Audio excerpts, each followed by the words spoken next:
여러분 안녕하십니까? 포항 MBC 뉴스데스크입니다. 포항시는 오늘 포항문화예술회관에서 2026년 시무식을 갖고 시민이 체감하는 변화와 희망을 만들어갈 것을 다짐했습니다. 이강덕 시장은 신년사에서 위기 속에서 기회를 찾고 성과를 만들어온 포항 모델은 분명한 선도 사례라며 공직자들의 열정과 추진력으로 더 큰 도약을 향해 책임을 다하자고 강조했습니다.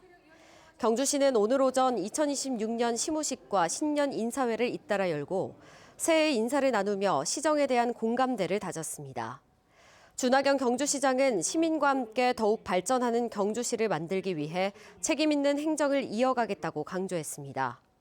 울진군도 오늘 충운탑 참배를 시작으로 힘찬 새 출발에 나섰습니다. 손병복 군수를 비롯한 참석자들은 충운탑 참배를 통해 순국 선열과 호국 영령의 뜻을 기리며 지역의 발전을 다짐했습니다. 영덕군도 오늘 김광열 군수가 참석한 가운데 청사 대회의실에서 시무식을 열고 지난해 발생했던 초대형 산불 재난을 극복한 저력을 바탕으로 2026년을 미래 도약의 원년으로 삼자고 다짐했습니다.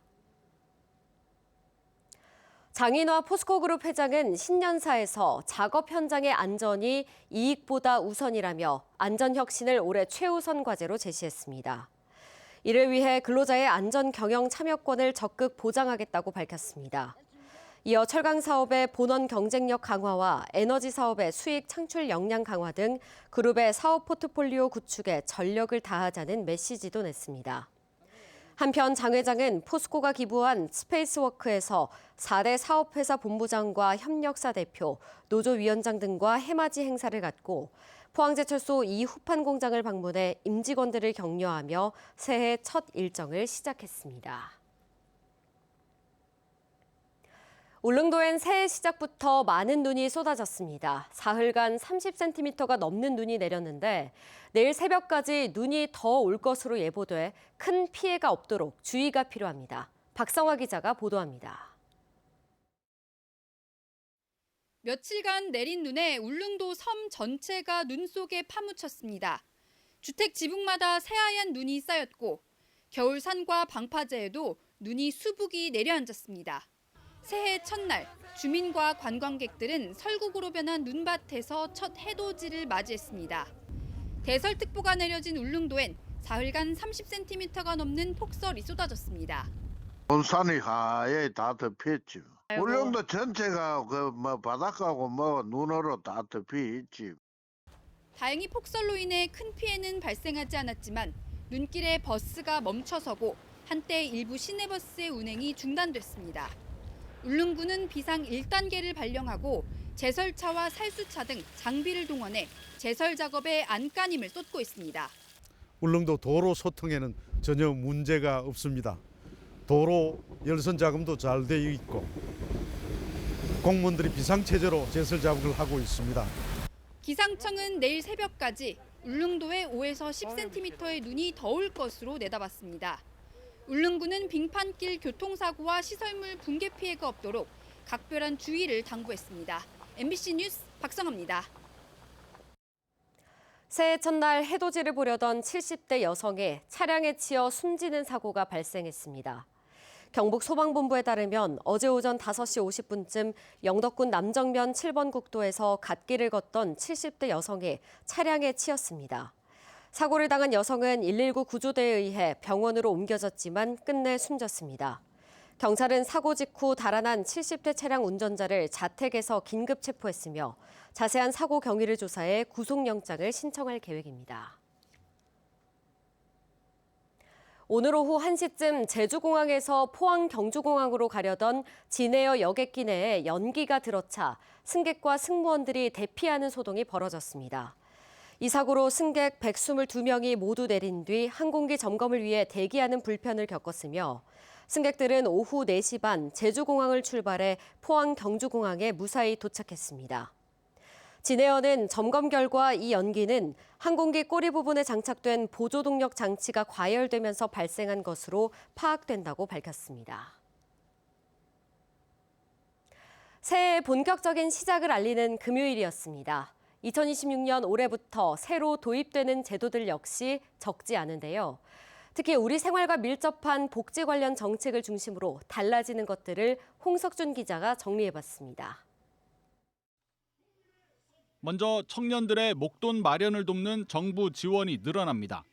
아직 35살이 안 된 근로소득 6천만 원 미만의 청년이 청년 미래적금에 가입하면 정부가 납입액의 6%에서 최대 12%까지 보태줍니다. 월 한도 50만 원씩 3년 만기를 다 채우면 2,200만 원의 목돈을 줄 수 있습니다.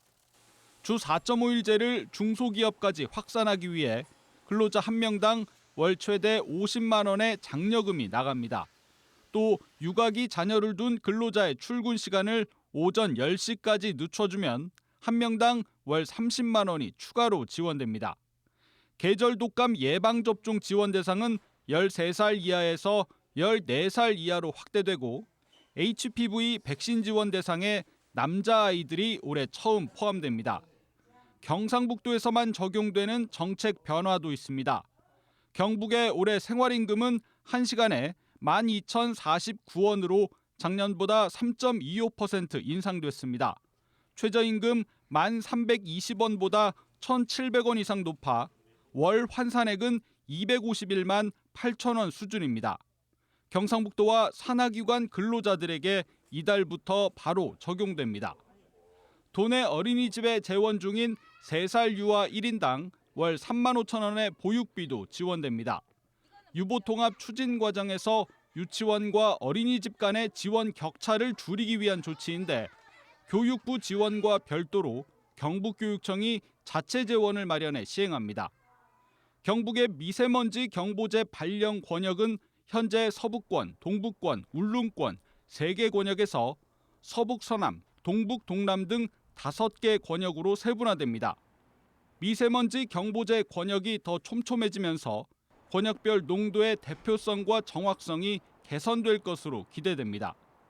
MBC 뉴스 홍석준입니다. 영덕군은 2026년을 새로운 미래로 도약하는 출발점으로 삼고 미래도약 3대 프로젝트를 본격적으로 추진합니다. 먼저 그린에너지 프로젝트는 산불 피해 지역을 중심으로 풍력과 태양광 등 재생에너지 사업을 확대해 지속 가능한 에너지 기반을 구축합니다.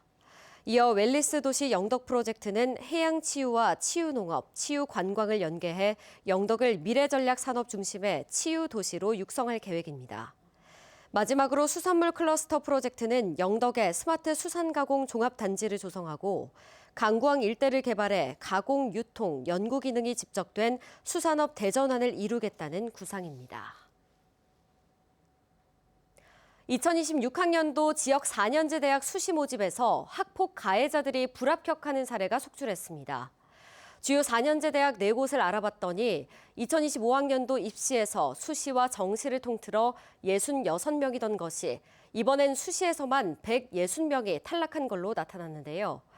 아직 정시가 남았고 이번 입시부터는 전문대도 의무적으로 반영하기 때문에 학폭으로 인한 불합격은 더 늘어날 것으로 보입니다. 윤태우 기자가 취재했습니다. 2026학년도 경북대학교 수시 모집에 지원한 학교폭력 가해자는 모두 28명입니다. 1호에서 7호 처분받은 학생이 27명, 8호 처분이 1명인데 지원자 모두 탈락했습니다. 1호부터 7호까지는 처분에 따라 차등해서 감점 처리했고 8호는 감점 없이 바로 탈락시켰기 때문입니다. 2025학년도에 수시와 정시를 통틀어 학폭으로 떨어진 학생이 22명이었는데 이번엔 아직 정시가 남았음에도 탈락자가 벌써 6명 더 많습니다. 이번 입시부터 최고 처분에 속하는 8호와 9호를 감점 없이 바로 탈락시키는 등 학폭 반영 기준을 강화했기 때문입니다. 사실은 그 피해자는 상대적으로 굉장히 이렇게 큰 이보다 훨씬 더 큰 고통일 거라는 생각을 갖고 있어서 그렇고, 두 번째는 경북대학교 인재로서는 적합하지 않다, 이런 기준에서 8구는 거기까지 갖는 거거든요. 2025학년도에서 38명으로 전국 최다를 기록했던 계명대학교는 2026학년도 수시에서만 무려 77명이 탈락했습니다. 영남대도 17명이 낙방한 것으로 집계돼 2025학년도 5명을 웃돌았습니다. 단 한 명만 탈락했던 대구대는 수시에서만 무려 38명이 탈락했습니다. 지역 대학들이 감점과 같은 불이익 기준을 다른 지역 대학보다 더 엄격하게 적용하고 2026학년도 수시 지원자가 대학마다 많게는 7,000명가량 늘어난 게 영향을 미친 것으로 보입니다. 하루 초반 받으면은 딱 그냥 무조건 불합격이고 이런 건 아니긴 한데 그래도 감점이나 이런 게 있기 때문에 영향이 있어서 이제. 학폭이 대학 당락에 결정적인 영향을 미치는 게 부인할 수 없는 현실이 됐습니다. 특히 이번 입시부터는 전문대도 학폭을 의무적으로 반영하기 때문에 학폭 가해자의 대학 진입 문은 더욱더 좁아질 것으로 보입니다. MBC 뉴스 윤태호입니다. 경북교육청이 2026학년도 후기고 평준화 지역 일반고 합격자 발표일을 당초 1월 8일에서 5일로 사흘 앞당기기로 했습니다. 일정 조정은 고입 전형 분석 결과 포항 지역 평준화 일반고 지원 인원이 예년에 비해 많이 늘었기 때문입니다. 이에 따라 경북교육청은 학생들에게 이달 5일부터 7일까지 진행될 특성화고 추가 모집 지원에 대한 기회를 제공하기 위해 평준화 일반고 합격자 발표를 앞당겼습니다. 배정 발표는 예정대로 1월 14일 시행할 계획입니다. 포항시는 설린대학교와 함께 추진한 드론 기반 산불 감시원 양성 사업을 통해 45명의 전문 인력을 배출했습니다. 이들은 설린대 평생교육원에서 드론 조작 기술을 익혔으며 산불 취약 지역 감시와 예방 활동에 투입됩니다. 포항시는 드론 기술을 활용한 스마트 산불 대응 시스템을 구축해 산불을 선제적으로 감시하고 산불 발생 시 확산 경로 등을 파악해 주민 대피를 돕게 됩니다. 포항시는 올해도 영농 부산물을 안전하게 처리하기 위한 파쇄 작업 무상 지원에 나섭니다. 대상은 포항시에 거주하는 농업 경영체 등록 농가 경영주로 만 70세 이상 농업인과 장애인 농업인입니다.